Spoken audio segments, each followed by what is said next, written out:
मित्रांनो, क्रिश अपडेट या यूट्यूब चॅनलवर तुमचं स्वागत. तर मित्रांनो, भारतातला सर्वात मोठा घोटाळा उघडकीस आलेला आहे. आणि मित्रांनो, तुमच्या कानावर किंवा ही बातमी तुम्ही ऐकली असतालच की ज्वेलरी कंपनी राजेश एक्सपोर्टचा सर्वात मोठा महाघोटाळा आणि सेबीचा दणका, चेअरमनवर घातली व्यवहार बंदी. तर मित्रांनो, तुम्ही 2 दिवसांपासून हा घोटाळा उघडकीस सेबीनं आणलेला आहे. आणि मित्रांनो, तुम्हाला जर हा घोटाळाविषयी माहिती नसेल तर पूर्ण व्हिडिओ पहा आणि पूर्ण माहिती समजून घ्या, जेणेकरून ह्या घोटाळ्यात किती लाख करोडचा घोटाळा असू शकतो. भारतातला सर्वात मोठा घोटाळा आहे हा.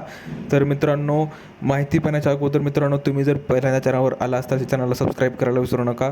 तर मित्रांनो, आपण पाहू शकतो की आकडे फुगवून 15.15 लाख कोटींचा महसूल दाखवला आणि शेअर कोसळले आणि LICलाही हादरा बसलेला आहे. कारण की LICचे पण शेअर्स तिथं होते, पैसे त्यांनी इन्व्हेस्ट केले होते. आणि आता प्रश्न आहे की कंपनीच्या खात्यातील विसंगती, बनावट व्यवहार आणि अनेक वर्ष लेखापरीक्षकांच्या नजरेतून कसे काय सुटले, हा मोठा प्रश्न आहे. आणि हा भारतातला सर्वात मोठा घोटाळा उघडकीस आलेला आहे. तर बंगळुरूच्या राजेश एक्सपोर्ट्सच्या या नामांकित ज्वेलरी कंपनीने आकड्यात हेराफेरी करून 15.15 लाख कोटी रुपयांचा महसूल फुगवून दाखवल्याचा धक्कादायक खुलासा बाजार नियामक सेबीनं केला आहे. आणि या प्रकरणी सेबी कंपनीचे चेअरमन राजेश मेहता यांच्यावर शेअर बाजारात कोणतीही खरेदी, विक्री किंवा व्यवहार करण्यास तातडीने बंदी घातली आहे. आणि या कारवाईमुळे LICलाही मोठा फटका बसला आहे. गंभीर म्हणजे कंपनीच्या खात्यातील विसंगती अनेक वर्षे लेखापरीक्षकांच्या नजरेतून कसा सुटल्या आणि बनावट व्यवहार कागदपत्रांचा अभाव असूनही या वेळेत कसं काय समोर आल्या नाहीत माहिती, असा प्रश्न सर्वांना उपस्थित होत आहे. तर LICलाही फटका बसलेला आहे. तर LICला का फटका बसला की LICने पण इन्व्हेस्ट पैसे ह्या राजेश एक्सपोर्टमध्ये गुंतवलेले होते.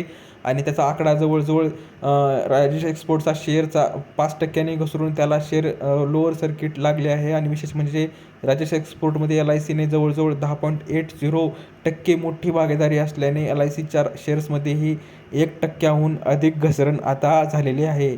2,914 कोटी रुपयांच्या थकबाकीची कपात करण्यात आलेली आहे.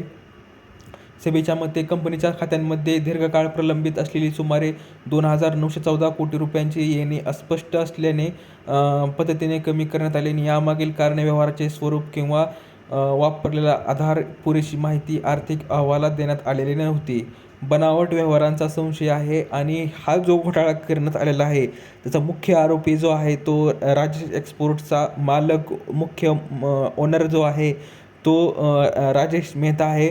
आणि याची माहिती, राजेश मेहतांविषयी माहिती पाहूया आपण. 20 जून 1964 रोजी बंगळुरू येथे जन्मलेला राजेश मेहता या सराफा बाजारातील मोठे नाव आहे. 1980च्या दशकात राजेश आणि त्यांचे बंधू प्रशांत यांनी मोठ्या भावाकडून अवघे 1,200 रुपये उसनवारीने घेऊन चांदीच्या दागिन्यांत व्यवहार सुरू केला होता. नंतर कौशल्याच्या जोरावर त्यांनी दक्षिण भारतासह गुजरात आणि मुंबईच्या बाजारपेठेत घट्ट पाय रोवले. आणि 1995मध्ये कंपनीचा IPO आणून त्यांनी 10 कोटी रुपये उभे केले. आणि 2015मध्ये स्विस रिफायनरी व्हॅलकॉम्बी $400 रोख खरेदी करून राजेश मेहता जागतिक पातळीवर चमकले. आणि 2019मध्ये फोर्ब्सनुसार त्यांची संपत्ती $1.57 अब्ज इतकी होती. तर सांगायचं झालं तर 99.8% महसूल हा त्यांचा खोटा आहे. खोटी माहिती करून त्यांनी लोकांना इन्व्हेस्ट करायला लावला आणि त्या इन्व्हेस्टचे पैसे सगळे बुडवण्यात आलेले आहे. सेवेच्या चौकशीनुसार 2021 ते 2025 या दरम्यान कंपनीने दाखवलेला 99.8% महसूल खोटा आणि वाढवून दाखवलेला होता. आणि कंपनीच्या सर्व आर्थिक नाड्या आणि दैनंदिन व्यवहार राजेश मेहता यांच्याच हातात असल्याने सेबीने त्यांच्यावर बाजारात व्यवहार करण्याची बंदी, थेट कारवाई त्यांच्यावर केलेली आहे. तर हे होते राजेश मेहता यांनीच 15.15 लाख कोटीचा महसूल हा दाखवला आणि फसवणूक केलेली आहे.